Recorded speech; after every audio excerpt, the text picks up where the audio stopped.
तो गाइज अगर आप भी मेरी तरह हॉलीवुड की ज़ॉम्बी सर्वाइवल वाली मूवीज देखना पसंद करते हो तो ये वीडियो आपकी मदद कर सकता है, क्योंकि आज की वीडियो में मैं आपको हॉलीवुड की टॉप 12 ज़ॉम्बी मूवीज के बारे में बताऊंगा, जिसके अंदर आपको काफी कमाल का ज़ॉम्बी सर्वाइवल और थ्रिल एक्सपीरियंस करने को मिलेगा। और सबसे अच्छी बात, ये सारी ही मूवीज आपको हाई क्वालिटी हिंदी डबिंग के साथ देखने को मिल जाएगी। तो बस इसीलिए वीडियो को बिना स्किप किए एंड तक जरूर देखना, ताकि आप इनमें से एक अच्छी मूवी को मिस ना कर दो।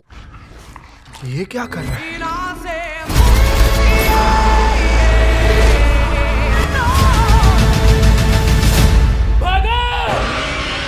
तो चलिए बिना देरी के वीडियो की शुरुआत करते हैं हमारी आज की लिस्ट की नंबर 12 की मूवी से, जिसका नाम है द रिटर्नेड। ये 2013 में रिलीज हुई एक एक्शन साईफाई मूवी है, जिसे IMDb की तरफ से 5.9 आउट ऑफ 10 की रेटिंग मिली हुई है। इस मूवी के अंदर हमें कहानी दिखाई जाती है एक बहुत ही खतरनाक वायरस की, जिसके चलते बहुत सारे लोग ज़ॉम्बी में कन्वर्ट हो जाते हैं। अब इसी बीच हमें कहानी दिखाई जाती है एलेक्स नाम के एक आदमी की, जो कि इस वायरस से इन्फेक्टेड हो जाता है, जिसकी वजह से उसे अब हर 24 घंटों के अंदर एक दवाई को लेना होगा ताकि वो ज़ॉम्बी न बन जाए। लेकिन अगर उसने 24 घंटों के अंदर इस दवाई को नहीं लिया तो वो एक ज़ॉम्बी बन जाएगा। अब ऐसे में एलेक्स, जो कि हर रोज इस दवाई को लेता है, लेकिन कहानी में ट्विस्ट तो बताया जब एक दिन अचानक से कुछ बहुत ही खतरनाक चोर उसकी दवाई को चोरी करके लेके चले जाते हैं, जिसकी वजह से एलेक्स एक बहुत बड़ी प्रॉब्लम में फंस जाता है। अब आखिर मूवी में एलेक्स क्या कुछ करने वाला है, आखिर क्या वो अपने आप को ज़ॉम्बी बनने से रोक पाएगा या फिर नहीं, वही सब कहानी जानने के लिए आप इस मूवी को देख सकते हो। और ये मूवी काफी कमाल की है, मैं डेफिनेटली आपको रिकमेंड करूंगा कि आप इस मूवी को वन टाइम वॉच के लिए एक बार जरूर ट्राई करना। तो नंबर 11 पे जो मूवी आती है उस मूवी का नाम है ओवरलोड। ये 2018 में रिलीज हुई एक एक्शन हॉरर मूवी है, जिसे IMDb की तरफ से 6.6 आउट ऑफ 10 की रेटिंग मिली हुई है। इस मूवी के अंदर हमें कहानी दिखाई जाती है कुछ अमेरिकन सोल्जर्स की, जिन्हें दुश्मन के इलाके में जाके एक बहुत बड़े टावर को डिस्ट्रॉय करने के लिए भेजा जाता है। अब ऐसे में ये सोल्जर बिना कुछ सोचे समझे अपने इस मिशन को पूरा करने के लिए निकल जाते हैं, लेकिन ऐसे में उस टावर के अंदर जाने के बाद इन्हें पता चलता है कि असल में वहां पे बहुत ही अजीब तरह की चीजों के ऊपर एक्सपेरिमेंट किए जाते हैं, और इसी वजह से ये अमेरिकन सोल्जर एक बहुत बड़ी प्रॉब्लम में फंस जाते हैं। अब आखिर उस टावर के अंदर ऐसा तो क्या है, और आखिर क्या ये अमेरिकन सोल्जर वहां से जिंदा बाहर निकल भी पाएंगे या फिर नहीं, वही सब कहानी जानने के लिए आप इस मूवी को देख सकते हो। अब मैंने सिर्फ आपको यहाँ पे मूवी की स्टार्टिंग की कहानी बताई है, असल में मूवी के अंदर आपको बहुत ही तगड़े लेवल की स्टोरी लाइन देखने को मिल जाएगी। और अगर आप इस मूवी को देखना चाहते हो तो ये मूवी आपको हिंदी लैंग्वेज के साथ Amazon प्राइम वीडियो के ऊपर देखने को मिल जाएगी। तो नंबर 10 पे जो मूवी आती है उस मूवी का नाम है मेहम। ये 2017 में रिलीज हुई एक एक्शन हॉरर मूवी है, जिसे IMDb की तरफ से 6.4 आउट ऑफ 10 की रेटिंग मिली हुई है। इस मूवी के अंदर हमें कहानी दिखाई जाती है एक लॉयर की, जो कि एक ऑफिस के अंदर जाता है, और वहां पे जाने के बाद वो देखता है कि उस ऑफिस के लोग बहुत ही अजीब तरह का बर्ताव कर रहे हैं। और अब ऐसे में इस लॉयर को पता चलता है कि असल में यहाँ पे एक बहुत ही खतरनाक वायरस फैल चुका है, जिसकी वजह से जो कोई भी इसके कांटेक्ट में आता है वो बहुत ही ज्यादा हाइपर हो जाता है, यानी कि वो अपने दिमाग से कंट्रोल खो देता है, और इसी वजह से ऑफिस के सारे लोग एक दूसरे को मारने के ऊपर तुले हुए हैं। अब ऐसे में ये लॉयर और बाकी सारे लोग जो कि अभी तक इस वायरस से इन्फेक्टेड नहीं हुए, वो यहाँ पे बहुत बुरी तरीके से फंस चुके हैं, क्योंकि इस ऑफिस को पूरी तरीके से सील कर दिया गया है ताकि ये वायरस बाहरी दुनिया में न फैले। अब ऐसे में बच्चे कुछ लोग यहाँ पे कैसे सर्वाइव करेंगे, आखिर क्या वो लोग यहाँ से जिंदा बाहर निकल पाएंगे या फिर नहीं, वही सब कहानी जानने के लिए आप इस मूवी को देख सकते हो। तो नंबर 9 पे जो मूवी आती है उस मूवी का नाम है वर्म बॉडीज। ये 2013 में रिलीज हुई एक एक्शन हॉरर रोमांस मूवी है, जिसे IMDb की तरफ से 6.8 आउट ऑफ 10 की रेटिंग मिली हुई है। इस मूवी के अंदर हमें कहानी दिखाई जाती है हमारे अर्थ की, जहाँ पे अचानक से एक बहुत ही खतरनाक वायरस फैल जाता है, जिसकी वजह से 90% से भी ज्यादा पॉपुलेशन ज़ॉम्बी में कन्वर्ट हो जाती है। अब इसी बीच हमें कहानी दिखाई जाती है जूलिया नाम की एक लड़की की, जो कि इन सारे ज़ॉम्बीज के बीच में सर्वाइव करने की कोशिश करती है, लेकिन इसी बीच उसकी मुलाकात आर नाम के एक लड़के से होती है, जो कि आधा इंसान है और आधा ज़ॉम्बी। और अब ऐसे में आर को जूलिया से प्यार हो जाता है, जिसकी वजह से वो अब जूलिया के साथ ही रहने लग जाता है। अब इससे आगे मैं आपको मूवी की कहानी के बारे में नहीं बता सकता, वरना मूवी की स्टोरी रिवील हो सकती है। अब अगर आप एक यूनिक कॉन्सेप्ट के ऊपर बनी हुई ज़ॉम्बी मूवी देखना चाहते हो तो आप इस मूवी को जरूर ट्राई करना, जो कि आपको हिंदी लैंग्वेज के साथ Amazon प्राइम वीडियो के ऊपर देखने को मिल जाएगी। तो नंबर 8 पे जो मूवी आती है उस मूवी का नाम है ऑफिस अपराइजिंग। ये 2018 में रिलीज हुई एक हॉरर कॉमेडी मूवी है, जिसे IMDb की तरफ से 5.7 आउट ऑफ 10 की रेटिंग मिली हुई है। इस मूवी के अंदर हमें कहानी दिखाई जाती है डेविड नाम के एक आदमी की, जो कि अपनी नॉर्मल लाइफ से बहुत ही ज्यादा परेशान हो चुका है। अब ऐसे में डेविड हर रोज की तरह अपने ऑफिस पे काम करने के लिए जाता है, लेकिन ऐसे में ऑफिस पे जाने के बाद वो देखता है कि उसके ऑफिस के अंदर एक बहुत ही खतरनाक वायरस फैल चुका है, जिसकी वजह से उसके ऑफिस के लोग बहुत ही अजीब तरह का बर्ताव कर रहे हैं। और अब ऐसे में डेविड और उसके बाकी सारे साथी यहाँ पे एक बहुत बुरी सिचुएशन में फंस चुके हैं। अब आखिर डेविड यहाँ पे कैसे सर्वाइव करेगा, आखिर क्या वो यहाँ से जिंदा बाहर निकल पाएगा और आखिर ये वायरस कैसे और क्यों फैला, वही सब कहानी जानने के लिए आप इस मूवी को देख सकते हो। अब ये मूवी काफी कमाल की होने वाली है। मैं डेफिनेटली रिकमेंड करूंगा कि आप इस मूवी को भी एक बार जरूर ट्राई करना, जो कि आपको प्राइम वीडियो के ऊपर हिंदी लैंग्वेज में देखने को मिल जाएगी। तो नंबर 7 पे जो मूवी आती है उस मूवी का नाम है एक्सटेंशन। ये 2015 में रिलीज हुई एक एक्शन हॉरर मूवी है जिसे IMDb की तरफ से 5.8 आउट ऑफ 10 की रेटिंग मिली हुई है। इस मूवी के अंदर हमें कहानी दिखाई जाती है हमारे अर्थ की, जहाँ पे अचानक से एक बहुत ही खतरनाक ज़ॉम्बी वायरस फैल जाता है, जिसकी वजह से अर्थ की 99% पॉपुलेशन ज़ॉम्बी में कन्वर्ट हो जाती है। अब इसी बीच हमें कहानी दिखाई जाती है बचे कुछ लोगों की, जो कि एक सीक्रेट जगह के ऊपर जाके रहने लग जाते हैं ताकि वो अपने आप को उन सारे ज़ॉम्बी से बचा सके। लेकिन ऐसे में कहानी में ट्विस्ट बताया जब वो सारे ज़ॉम्बी उस सीक्रेट जगह के ऊपर भी आ जाते हैं, जिसकी वजह से ये लोग एक बहुत बड़ी प्रॉब्लम में फंस जाते हैं। अब आखिर ये लोग अपने आप को उन ज़ॉम्बी से कैसे बचाएंगे और आगे मूवी में इनके साथ क्या कुछ होने वाला है, वो सब जानने के लिए आप इस मूवी को देख सकते हो। और ये मूवी आपको हिंदी लैंग्वेज के साथ Amazon प्राइम वीडियो के ऊपर देखने को मिल जाएगी। तो नंबर 6 पे जो मूवी आती है उस मूवी का नाम है डेथ वैली। ये 2021 में रिलीज हुई एक एक्शन हॉरर मूवी है जिसे IMDb की तरफ से 5.1 आउट ऑफ 10 की रेटिंग मिली हुई है। अब इस मूवी के अंदर हमें कहानी दिखाई जाती है कुछ सोल्जर्स की एक टीम की, जिन्हें एक मिशन के ऊपर भेजा जाता है एक सीक्रेट लैब के अंदर, ताकि वहां पे जाके वो एक बहुत ही जरूरी सैंपल को ला सके। लेकिन ऐसे में उस सीक्रेट लैब के अंदर जाने के बाद उनका सामना कुछ बहुत ही खतरनाक क्रिएचर से हो जाता है, जो कि उन सोल्जर्स के पीछे पड़ जाते हैं उन्हें मारने के लिए। अब आखिर ये सोल्जर अपने आप को उन क्रिएचर से कैसे बचाएंगे और आखिर उस सीक्रेट लैब के अंदर जाने के बाद इनके साथ क्या कुछ होने वाला है, वही सब कहानी जानने के लिए आप इस मूवी को देख सकते हो। अब इस मूवी के अंदर आपको बहुत ही ज्यादा खून खराबा देखने को मिलेगा, तो अगर आप इस तरह की खून खराबे वाली ज़ॉम्बी मूवी देखना चाहते हो तो आप इस मूवी को ट्राई कर सकते हो। तो नंबर 5 पे जो मूवी आती है उस मूवी का नाम है राइज ऑफ द ज़ॉम्बीज। ये 2012 में रिलीज हुई एक एक्शन हॉरर मूवी है जिसे IMDb की तरफ से 5.6 आउट ऑफ 10 की रेटिंग मिली हुई है। इस मूवी के अंदर हमें कहानी दिखाई जाती है एक शहर की, जहाँ पे एक एक्सपेरिमेंट के चलते एक बहुत ही खतरनाक वायरस फैल जाता है, जिसकी वजह से पूरे शहर के लोग ज़ॉम्बी में कन्वर्ट हो जाते हैं। अब इसी बीच हमें कहानी दिखाई जाती है बच्चे कुछ लोगों की, जो कि अपने आप को इन सारे ज़ॉम्बी से बचाने की कोशिश करते हैं। लेकिन इसी बीच वो लोग एक बहुत बड़ी प्रॉब्लम में फंस जाते हैं। अब आखिर वो प्रॉब्लम क्या होने वाली है, आखिर क्या वो लोग अपने आप को ज़ॉम्बी से बचा पाएंगे या फिर नहीं, वही सब कहानी जानने के लिए आप इस मूवी को देख सकते हो। और अगर आप इस मूवी को देखना चाहते हो तो ये मूवी आपको हिंदी लैंग्वेज के साथ जियो हॉटस्टार के ऊपर देखने को मिल जाएगी। तो नंबर 4 पे जो मूवी आती है उस मूवी का नाम है वुमहुड अपोकलिप्स। ये 2021 में रिलीज हुई एक एक्शन हॉरर मूवी है जिसे IMDb की तरफ से 5.5 आउट ऑफ 10 की रेटिंग मिली हुई है। इस मूवी के अंदर हमें कहानी दिखाई जाती है हमारे अर्थ की, जहाँ पे एक वायरस के चलते 90% से भी ज्यादा पॉपुलेशन ज़ॉम्बी में कन्वर्ट हो चुकी है। अब इसी बीच हमें कहानी दिखाई जाती है बच्चे कुछ लोगों की, जो कि जमीन के नीचे बंकर बना के रहते हैं ताकि वो लोग अपने आप को इन सारे ज़ॉम्बी से बचा सके। लेकिन इसी बीच इन लोगों को एक दिन एक लड़की के बारे में पता चलता है, जो कि आधी इंसान है और आधी ज़ॉम्बी, और अब उस लड़की के जरिए इस पूरे ज़ॉम्बी वायरस को खत्म किया जा सकता है। और अब इसी वजह से कुछ लोग निकल जाते हैं उस लड़की को ढूंढने के लिए। तो आखिर क्या वो लोग उस लड़की को ढूंढ पाएंगे और इस बीच मूवी के अंदर जो कुछ भी होने वाला है वो सब जानने के लिए आप इस मूवी को देख सकते हो। अब मूवी काफी कमाल की होने वाली है। मैंने सिर्फ आपको मूवी की स्टार्टिंग की कहानी बताई है। अगर आप पूरी मूवी की स्टोरी जानना चाहते हो तो आप इस मूवी को ट्राई कर सकते हो, जो कि आपको जियो हॉटस्टार और प्राइम वीडियो के ऊपर हिंदी लैंग्वेज में देखने को मिल जाएगी। तो नंबर 3 पे जो मूवी आती है उस मूवी का नाम है विल मार्क असेलियम। ये 2015 में रिलीज हुई एक एक्शन हॉरर मूवी है जिसे IMDb की तरफ से 5.1 आउट ऑफ 10 की रेटिंग मिली हुई है। इस मूवी के अंदर हमें कहानी दिखाई जाती है 5 वर्कर्स की, जिन्हें एक सीक्रेट लैब के अंदर भेजा जाता है एक बहुत बड़े मिशन को पूरा करने के लिए। अब ऐसे में ये 5 वर्कर निकल जाते हैं अपने इस मिशन को पूरा करने के लिए। लेकिन उस लैब के अंदर जाने के बाद उनके साथ कुछ बहुत ही अजीब तरह की चीजें होने लग जाती है, जिसकी वजह से वो लोग एक बहुत बड़ी प्रॉब्लम में फंस जाते हैं। अब इससे आगे मैं आपको मूवी की कहानी के बारे में नहीं बता सकता, वरना मूवी की स्टोरी रिवील हो सकती है। अब अगर आप जानना चाहते हो कि आखिर उस सीक्रेट लैब के अंदर ऐसा तो क्या है, आखिर इन लोगों को यहाँ पे कौन से मिशन को पूरा करने के लिए भेजा गया है, तो आप इस मूवी को वन टाइम वॉच के लिए ट्राई कर सकते हो। तो नंबर 2 पे जो मूवी आती है उस मूवी का नाम है apocalypse Z the beginning of the end. ये 2024 में रिलीज हुई एक एक्शन हॉरर मूवी है जिसे IMDb की तरफ से 6.1 आउट ऑफ 10 की रेटिंग मिली हुई है। इस मूवी के अंदर हमें कहानी दिखाई जाती है हमारे अर्थ की, जहाँ पे एक बहुत ही खतरनाक ज़ॉम्बी वायरस फैल जाता है, जिसकी वजह से 99% ज़ॉम्बी मतलब की पॉपुलेशन ज़ॉम्बी में कन्वर्ट हो जाती है। अब इसी बीच हमें कहानी दिखाई जाती है मैनल नाम के एक आदमी की, जो कि एक छोटे से टाउन के अंदर रहता है और वो एक लौता इंसान बचा हुआ है इस टाउन के ऊपर। बाकी सारे लोग यहाँ पे ज़ॉम्बी में कन्वर्ट हो चुके हैं और अब ऐसे में मैनल के पास खाना खत्म हो चुका है। इसी वजह से उसे इस टाउन से बाहर निकलना है। अब आखिर इस सिचुएशन में वो यहाँ से कैसे बाहर निकलेगा, आखिर क्या वो यहाँ से जिंदा बाहर निकल भी पाएगा या फिर नहीं, वही सब कहानी जानने के लिए आप इस मूवी को देख सकते हो। और ये मूवी सच में काफी कमाल की ज़ॉम्बी सर्वाइवल मूवी है। अगर आपने अभी तक इस मूवी को नहीं देखा तो आप इस मूवी को एक बार जरूर ट्राई करना, जो कि आपको हिंदी लैंग्वेज के साथ Amazon प्राइम वीडियो के ऊपर देखने को मिल जाएगी। तो फाइनली नंबर 1 पे अब तक की one of the best zombie survival movie देखने को मिलने वाली है, जिसका नाम है वर्ल्ड वॉर Z। ये 2013 में रिलीज हुई एक ज़ॉम्बी एक्शन सर्वाइवल मूवी है जिसे IMDb की तरफ से 7 आउट ऑफ 10 की रेटिंग मिली फैली हुई है। अब इस मूवी के अंदर हमें कहानी दिखाई जाती है हमारे अर्थ की, जहाँ पे अचानक से एक बहुत ही खतरनाक ज़ॉम्बी वायरस फैल जाता है, जिसकी वजह से लोग एक एक करके ज़ॉम्बी में कन्वर्ट होने लग जाते हैं। अब इसी बीच हमें कहानी दिखाई जाती है गैरी की, जो कि अपनी फैमिली के साथ शहर के अंदर फंसा हुआ है। वो कैसे भी करके अपनी फैमिली को ज़ॉम्बी बनने से बचाना चाहता है। अब आखिर गैरी इतने सारे ज़ॉम्बीज के बीच में अपने आप को और अपनी फैमिली को कैसे बचाएगा, आखिर क्या वो यहाँ से जिंदा बाहर निकल पाएगा, और आखिर ये ज़ॉम्बी वायरस कैसे फैला, इसे कैसे रोका जाएगा, वही सब कहानी जानने के लिए आप इस मूवी को देख सकते हो। अब अगर आपने अभी तक इस मूवी को नहीं देखा, मैं डेफिनेटली आपको रिकमेंड करूंगा कि आप लिस्ट की किसी मूवी को देखो ना देखो, लेकिन इस मूवी को एक बार जरूर ट्राई करना, जो कि आपको हिंदी लैंग्वेज के साथ Amazon प्राइम वीडियो के ऊपर देखने को मिल जाएगी। तो चलिए उसी के साथ हमारी आज की वीडियो को इधर ही खत्म करते हैं। अगर आज का वीडियो आपको अच्छा लगा तो वीडियो को एक लाइक कर देना। तो मिलते हैं और किसी नई वीडियो के साथ, तब तक के लिए आप इन सारी मूवीज को देख के एंजॉय करो।